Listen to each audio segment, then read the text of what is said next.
A 2012 survey of drug use and health states that 49% of Americans have used marijuana at one point in their lives. 7.6 million Americans identify themselves as regular users of marijuana, and another 23.9 identify themselves as semi-regular users. These numbers make marijuana easily the most commonly used illicit drug in the United States. The United States government says that there is no benefits to marijuana, but recent trends suggest that the American population believes otherwise. There is plenty of evidence to support the use of and legalization of marijuana, and the federal government should legalize marijuana due to its medical benefits, its relative safety compared to other legal substances, and the boost that marijuana market could give to the U.S. economy. In the 17th century, production of hemp, a product that comes from the same plant as marijuana, was both widely spread and encouraged in the American market. They used this to make such products as rope, sails, and clothing. This market flourished through the Civil War, and in the 19th century, marijuana could be seen as a ingredient in medical products that were sold in pharmacies across the country. It was not until the 20th century, with the arrival of Mexican immigrants, that marijuana began to be used as the recreational drug that we see it as today. This is when public opinion towards marijuana began to change. People feared the immigrants and what they didn't know, so they began to see marijuana as a vile drug, and a propaganda campaign was launched against the drug. This propaganda campaign consisted of books, pamphlets, and movies, the most famous of which being Reefer Madness, which was released in 1936. The effective criminalization of marijuana began in 1937 with the passing of the Marijuana Tax Act, which placed huge excise taxes on the usage of marijuana. Marijuana criminalization came to a head in the United States during the Reagan administration, where several bills were passed increasing federal penalties for drug possession, including jail time for marijuana. In recent years, there's been a movement to legalize marijuana in many of the states, and this started in California in 1994 with the passing of Proposition 215, which legalized marijuana for medicinal uses. Since then, 23 states and Washington, D.C. have legalized marijuana for medical use. Another way that states are using marijuana, legalizing it, is not legalizing it, decriminalizing it, is which is the lightening of punishment for marijuana possession under a certain amount. Decriminalization basically amounts to a parking ticket, so it reduces the threat of arrest, jail time, and criminal records for those who have small amounts of marijuana on them. This is important because many lives could be ruined by such a trivial thing as having a small amount of weed on you. Jobs could be lost, financial aid could be lost for schools, and people have criminal records that could follow them forever. So 19 states and the District of Columbia have decriminalized marijuana to this point. More recently, states have gone as far as legalizing marijuana for recreational use, and that started in 2014 with the legalization in Colorado. Colorado actually set up a market of dispensaries that the public could go and buy marijuana, which is unprecedented at the time. Since Colorado, Washington, Alaska, Oregon, and Washington, D.C. have all legalized marijuana for recreational use. Many states have started the process of legalization, but the federal government insists on the harmfulness of marijuana. There are many ways the drug could be beneficial to citizens.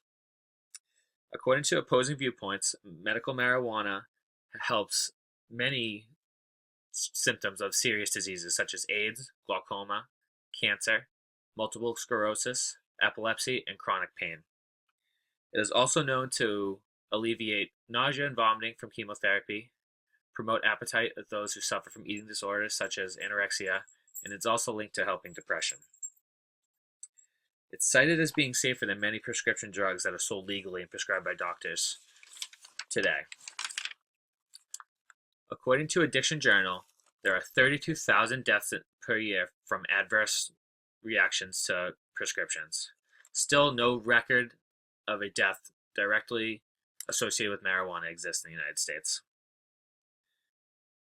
There are benefits to using marijuana over legal substances such as alcohol and tobacco.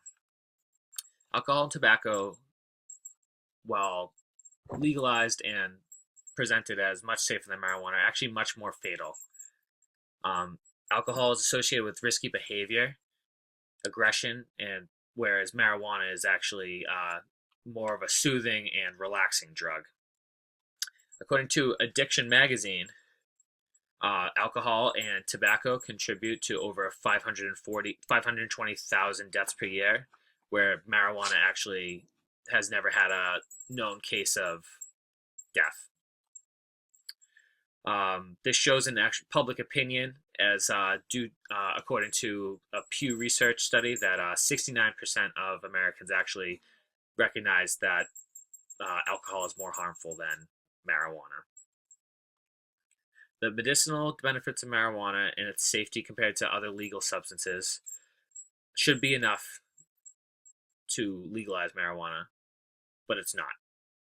Well, there's also another factor that needs to be considered when it comes to legalization, and that is money. There are several ways the economy could benefit from the legalization of marijuana. The best way to make money off a product is to tax and regulate the product. Right now, the only way for non-medical users of marijuana to get the drug is to use black market sales. Those black market sales obviously aren't subject to licensing or taxes, so the government is missing out on that money. According to the Washington Post, Colorado alone, since legalization, had a $700 million market in 2014, and economists expect that to grow to $1 billion by the end of 2016. Of this money, $63 million alone went to tax revenues and $13 million went to licensing and fees. According to an article by Dan Snyder in Dollars and Cents, the American marijuana market, if widely legalized, is estimated to grow up to $46 billion a year. This is a lot of money to be leaving on the table. There's another benefit to legalization of marijuana, and that is the decreased cost of law enforcement. According to an FBI data table, nearly 1.6 million drug-related arrests happened in 2014, and 40% of these were marijuana possession. In a report from the American Civil Liberties Union, the United States spends upwards of $3.6 billion a year financing marijuana possession in law enforcement in the United States. That's actually the average of a lower and a higher number, and the range could go from $1.1 billion all the way up to $6 billion spent on marijuana possession enforcement in the United States. If legalized, law enforcement would no longer have to focus on these petty crimes. It could allocate their time and money to much more serious crimes. Another benefit that legalization of marijuana could give to the country would be the creation of a mass market for hemp. And industrial hemp is defined as a product that comes from the same cannabis plant as marijuana, but is grown agriculturally. It's illegal and it's not grown in the United States, but many products that come from hemp are shipped into the United States and sold here every year. A study from Renee Johnson that was actually prepared for Congress states that there was a wide range of industrial hemp uses. The stalks could produce fabrics and textiles, carpeting, paper, home furnishing products, construction and insulation uses, and auto parts, among others. Also, hemp seed oil could go to making food and drink, personal care products, paint, and even fuel. The same study states that as of 2012, The estimated mark for hemp products in the United States was $500 million. If the market was based in the United States, the U.S. could be benefiting from this because they could tax the products coming in, and it would actually create more jobs, which would just create a whole section of the economy based on this hemp production. In conclusion, marijuana, though having a sordid history in the United States, has apparent and obvious medical and economic benefits that can't be ignored. It's also impossible to ignore public opinion on the matter. According to a Gallup poll, 58% of Americans support the legalization of marijuana in the United States. This is the highest the number has ever been since the introduction of the poll in 1969. So now that we've got to this point, I'm sure you're asking, what can I do?